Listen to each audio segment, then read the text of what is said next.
So hello everybody, the Hindi vocabulary में हमारा first word है आज का, दैट इज कंट्रैक्शन। ION से खत्म हो रहा है, नाउन है, इसका मतलब होता है गिरावट, मंदे, कमी। ठीक है, तो रिडक्शन कह सकते हैं, स्लो डाउन कह सकते हैं, down turn, drop. Nadir, Nadir का मतलब ऐसे लोएस्ट पॉइंट होता है। प्लमेटिंग, कोई चीज़ ठप से नीचे आ गई। डिक्लाइनिंग, डिमिनिशिंग, नीचे आ रही है। प्लंजिंग, ठप से नीचे आ गई। डेसिलरेशन आ गया। हम इसमें रिसेशन वर्ड भी ऐड कर सकते थे। नोज डाइविंग, एबिंग कह सकते हैं, कोई चीज़ कम होती चली जा रही है। ड्विंडलिंग होती चली जा रही है, कम होती चली जा रही है। श्रिंकिंग भी कह सकते हैं। ठीक है, हमारा नेक्स्ट वर्ड है आज का, दैट इज एब्सोल्यूट। एब्सोल्यूट का मतलब होता है कंप्लीट, पूर्ण रूप से, पूर्णतः। ठीक है, होलसम, एंटायर, अल्टीमेट, है ना। इसके लिए होल 9 यार्ड्स भी बोल सकते हैं, एक एडियम होता है। वोलेटाइल, वोलेटाइल जो है पार्ट ऑफ स्पीच में एडजेक्टिव होता है। इसका मतलब होता है ऐसी कोई चीज़ जो अस्थिर है, कभी भी पलट सकती है, कभी भी बदल सकती है, कभी भी चेंज हो सकती है, चेंजेबल है बेसिकली।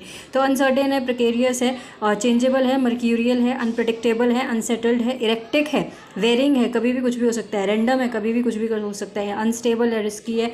और हम इसके नियर बाय सिनोनिम में जो है ना, falter, wobble, hobble, fumble, stutter, stammer भी कह सकते हैं, लड़खड़ाना बेसिकली। ठीक है, next is rely on. Rely on का मतलब होता है, ये हमारी फ्रेजल वर्ब होती है, बहुत इंपॉर्टेंट होती है एग्जामिनेशन पॉइंट ऑफ व्यू से। इसका मतलब होता है निर्भर होना किसी के ऊपर। तो bank on, depend on, count on, hinge on and lean on कह सकते हैं। ठीक है जी, हमारा नेक्स्ट वर्ड है आज का, very important idiom of the examination and any examination we can see this idiom, bear the brunt। bear the brunt का मतलब होता है basically you are facing the problem or the difficult situation basically. ठीक है जी। Relief, relief का मतलब होता है राहत और सुकून।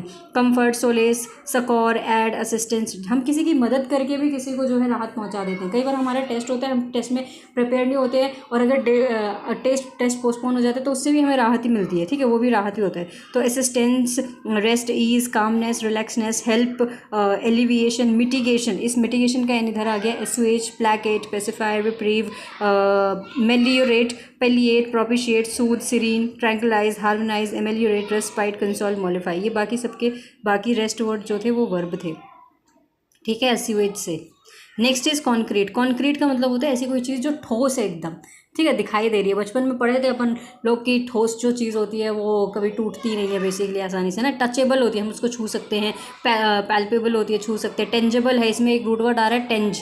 टेंज का मतलब क्या होता है, टच, है ना बेसिकली। टेक्ट और टेंज, है ना। विजिबल, दिखाई दे रही है। रियल है कोई चीज़। सॉलिड है, एग्जिस्ट करती है वो चीज़। टेक्टाइल है, टेक्ट वर्ड भी लगा हुआ है इसमें। इसका मतलब क्या होता है, टेक्ट, और टेंज का मतलब ये होता है टच करना। रूट वर्ड दो इसमें यूज हुए हैं। ठीक है, next is in tandem with. In tandem with guys एक फ्रेज होता है और इसका मतलब होता है बेसिकली साथ साथ या फिर एक साथ।